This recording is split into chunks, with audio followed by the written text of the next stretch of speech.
लाखों की महंगी घड़ियां चुराई। इस संबंध में कॉपरगाम सिटी पुलिस स्टेशन में मामला दर्ज किया। पुलिस अधीक्षक ने स्थानीय अपराध शाखा के पुलिस निरीक्षक दिनेश शाहिद को मामले की जांच करने का आदेश दिया।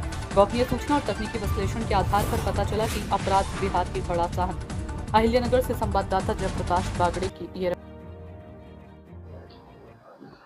18 तारखेला कोपरगाव शहरातून सचिन वॉच कंपनी या दुकानातून रात्री काही अज्ञात चोरट्यांनी साधारण 275 घड्याळं आणि 3.5 लाख रुपये रोख असं साधारण 25 ते 30 लाखाचा मुद्देमाल हा चोरून नेलेला होता। त्याप्रमाणे स्थानिक गुन्हे शाखेचे API थोरात आणि टीम यांची टीम गठीत करण्यात आलेली होती।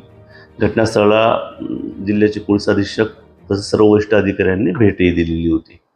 त्याप्रमाणे तांत्रिक विश्लेषण आणि इतर माहितीच्या आधारे बिहार राज्यातील घोडासन येथील एक सराईट टोळी शिरूर येथे ताब्यात घेण्यामध्ये स्थानिक गुन्हे शाखेला यश मिळालेलं आहे। स्थानिक गुन्हे शाखेने विविध पुरुषांची तसेच स्त्रियांची महागडी घड्याळ एक साधारण 100 घड्याळ ही त्यांच्या ताब्यातून आतापर्यंत रिकवर केलेली आहे।